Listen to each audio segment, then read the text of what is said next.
ये आपने एंजॉय करना है पेरेंट्स के लिए।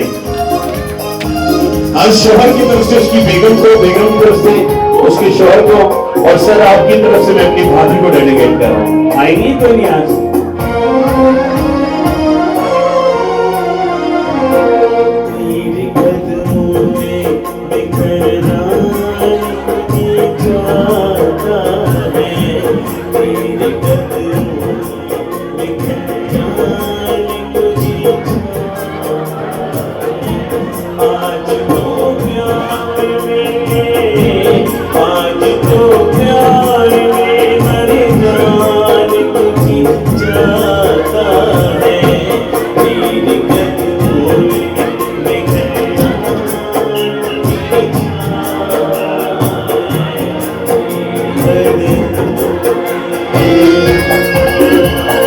वो आएंगे भी तो नहीं आएंगे ना।